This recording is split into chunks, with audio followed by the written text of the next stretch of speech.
Halo semuanya, kembali lagi di Mantap Podcast, tempat kita berbagi ide, cerita, dan ngobrol seru lainnya bersama aku Keisha yang akan menemani kalian di beberapa menit ke depan. So, saksikan terus dan jangan lupa tonton sampai habis ya.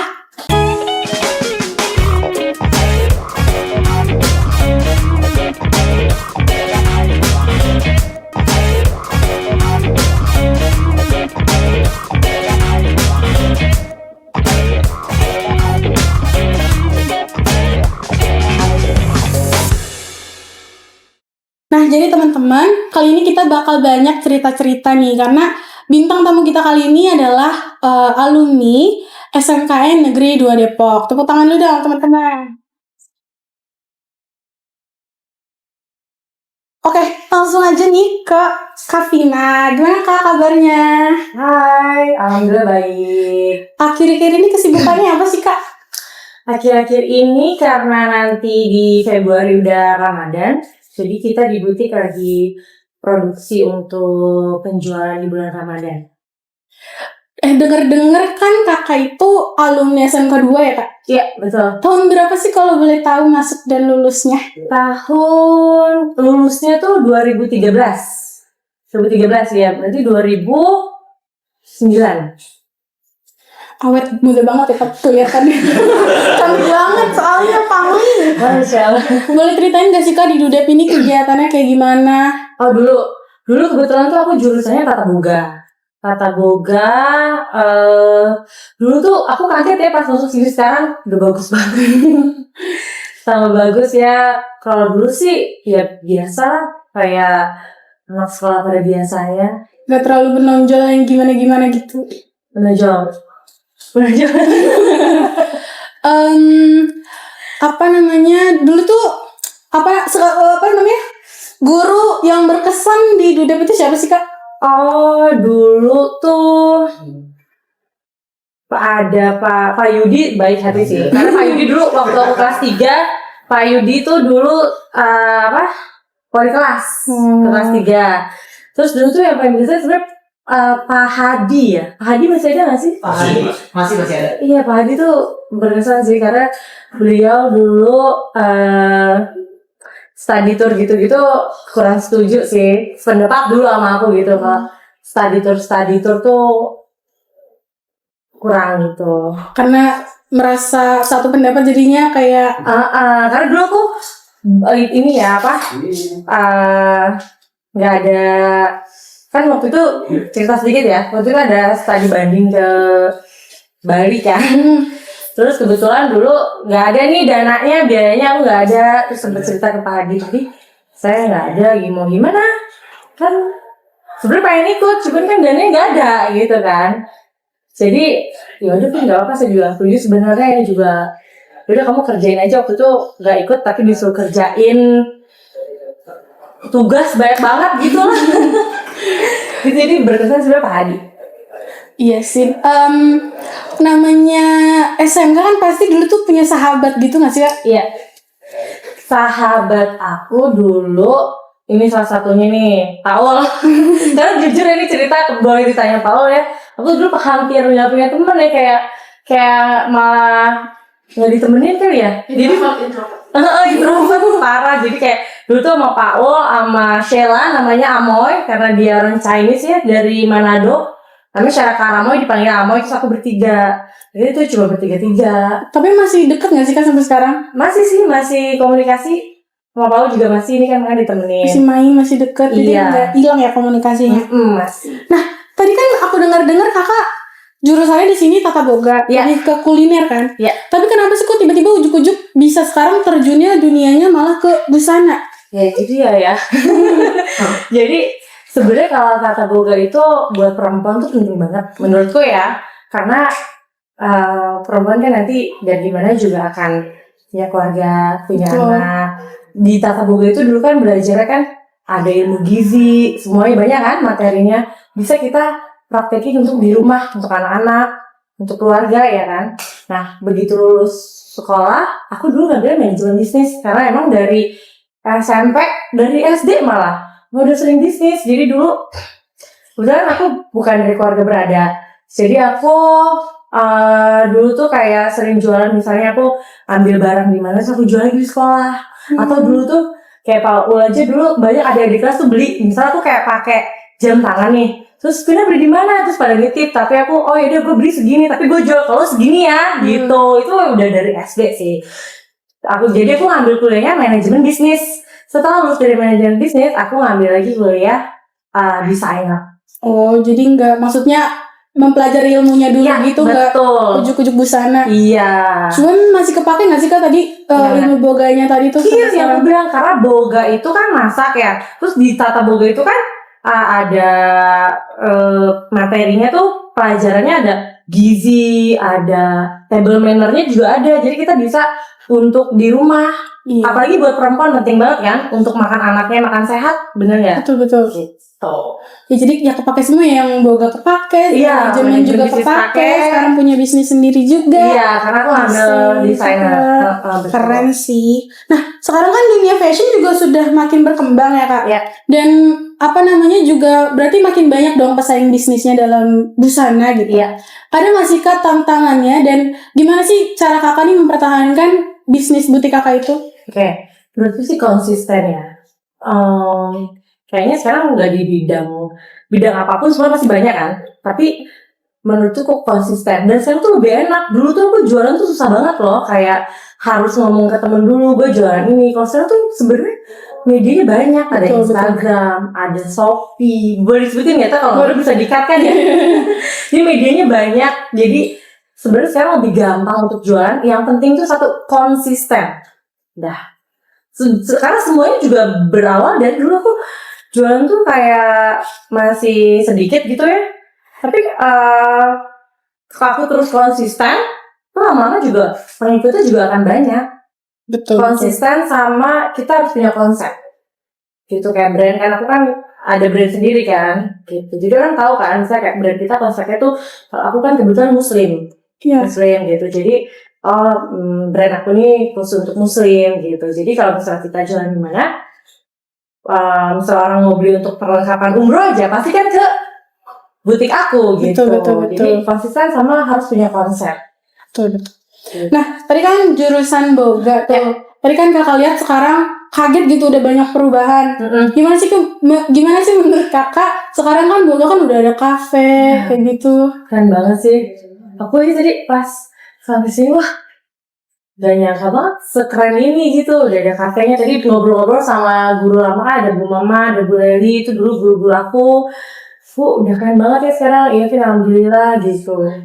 Ini udah keren banget, udah bisa sampai ada kafe. Dulu PKL juga dong kan? Iya, PKL. Di mana Kak? PKL-nya aku dulu boleh disebutin? Boleh. PKL-nya di Gubuk Udang situ Cibubur.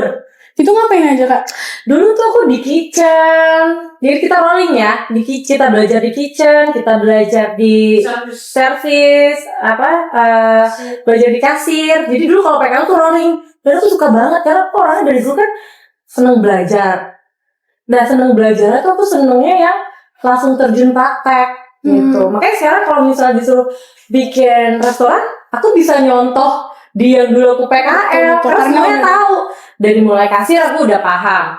Dari mulai kitchennya udah paham gimana caranya. Servisnya udah paham gitu. Udah ada pengalamannya gitu ya. Gitu. Nah, tadi kan Kakak tuh belajar di boga juga, di bisnis juga, terus sekarang di busana juga. Dengan banyaknya pengalaman yang Kakak punya, sekarang tuh Kakak lebih sukanya gitu ke dunia busana atau boga sih Kak? Sebenarnya kalau ditanya sukanya, dua-duanya suka ya, karena dua-duanya juga ada manfaatnya. Kalau di busana itu kan emang pekerjaan aku ya. Aku ada butik muslim wear, ada bridal, jadi aku udah bridal juga, aku bikin gaun pengantin gitu.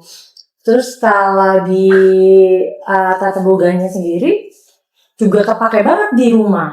Di rumah kan karena kita masak buat anak-anak, keluarga kan gitu. Terus sekarang ini juga aku lagi mau bikin restoran ya. Jadi kayaknya kepake banget. Karena dulu ke PKL tuh bener-bener kita langsung praktek, di kasir kita praktek. Jadi sebenarnya tuh kalau pengusaha tuh ya bagusnya tuh praktek dulu dari bawah deh, karena nanti kita akan tahu gimana karyawan kita kan. Saya karyawan di kasir nih,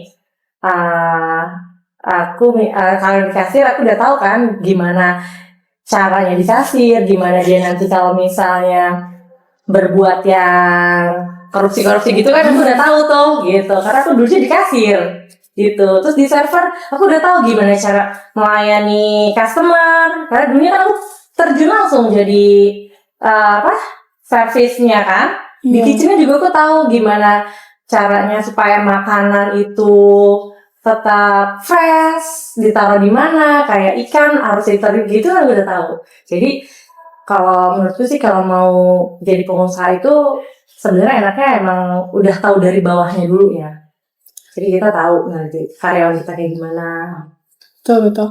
Nah, tapi kan pas sekolah kuliner itu pernah kepikiran gak sih kakak untuk menjadi seorang ibaratnya desainer kali ya sekarang? Enggak sih.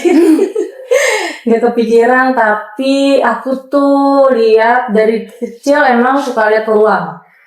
Jadi peluang mana nih yang tidak akan ada habisnya gitu.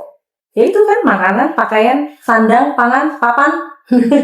Betul. Itu nggak ada habisnya kan. Jadi ya kebetulan juga emang aku juga ada itu juga kan. Tadi ngomongin sandang, pangan, papan, emang semuanya aku bisnisnya itu. Mau buka restoran, sandangnya kan sandang, pangan, papan.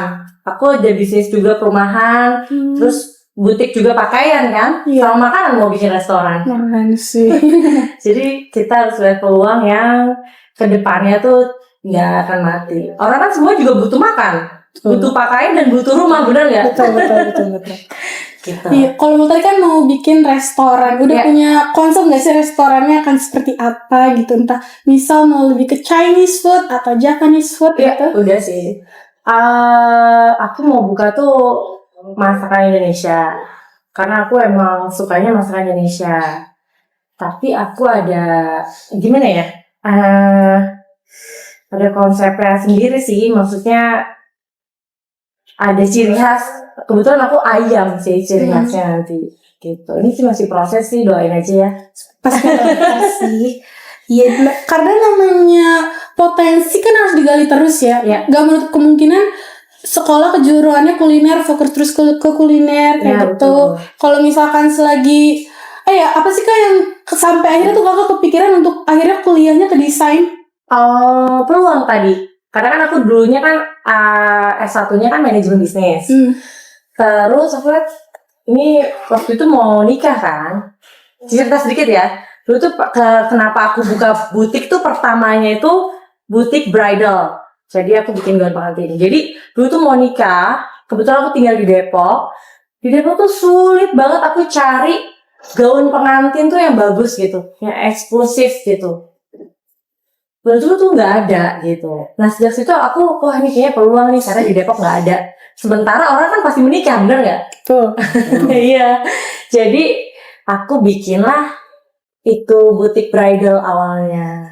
Jadi khusus di bridal doang? Dulu, tapi sebetulnya untuk yang penjualan baju yang boleh sebut gak sih brand aku?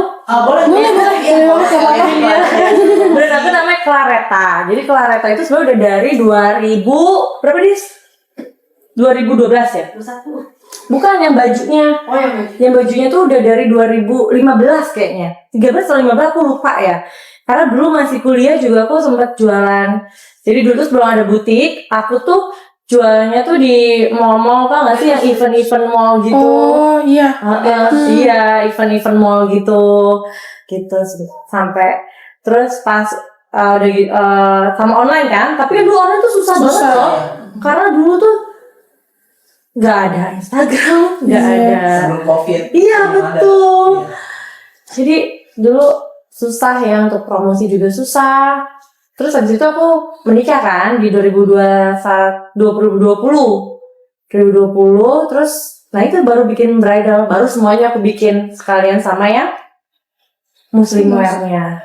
Jadi awalnya dari keresahan gitu ngelihat kok nggak ada. Betul. Akhirnya mau inovasi sendiri. Iya, jadi kan kita kalau usaha tuh lihat yang nggak ada ya harusnya. Peluang. Aku tuh selalu lihat peluang apa nih yang nggak ada gitu. Apa nih yang orang butuhin gitu. Tadi kan udah nikah, udah punya anak belum Kak? Udah, alhamdulillah. Udah punya anak juga, terus sekarang jadi entrepreneur juga. Gimana sih Kak membagi waktunya gitu? Membagi waktunya sih, ya emang sulit ya Kak. Karena kan kalau udah punya anak tuh harus urus anak juga, urus keluarga juga gitu kan. Tapi bisa sih insya Allah. Kita bagi aja lah, maksudnya kayak pagi-pagi misalnya antar anak sekolah terus langsung ke kantor gitu. Ya bagi aja kalau itu rasanya semua. Tapi kalau pengusaha itu justru waktunya lebih banyak sih menurut aku, karena kan kita yang ngatur. Oh iya betul. Iya kan? Nggak berpatok ke orang. Iya, nggak berpatok orang, nggak office hour kan? Nggak office hour, jadi alhamdulillah. Makanya aku milih entrepreneur pun karena supaya aku bisa ngatur waktu sama anak-anak gitu. Tuh. Boleh nggak sih kakak kasih motivasi gitu ke penonton semua atau mungkin siswa-siswa SMK 2 Depok yang jurusan boga, busana tuh semua jurusan lah biar mereka tuh bisa mengembangkan potensi yang mereka punya yang mungkin mereka belum tahu. Motivasi ya, aku sebenarnya belum jadi apa-apa juga sih. Jadi ya mungkin bukan motivasi kali ya, kayak saran kali ya. Kalau motivasi agak malu juga nih belum jadi apa-apa juga. Saran sih harus lihat peluang sih, karena peluang terus koneksi. Sekarang koneksi itu penting banget. Banyakin teman-teman yang baik ya, jauhin teman-teman yang red flag gitu. Terus doa sih, aku selalu percaya sama doa, karena mau gimana pun usahanya kita, kalau Tuhan gak mengizinkan ya nggak akan terjadi apa-apa gitu. Tepuk tangan dong.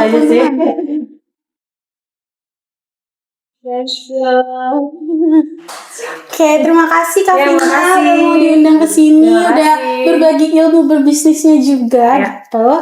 Dan terima kasih untuk teman-teman yang sudah nonton. Semoga banyak ilmu yang bisa kita ambil di episode kita kali ini. Sampai ketemu di video selanjutnya. Dadah. Thank you. Thank you, Kak. Kalau masih kurang-kurang ya.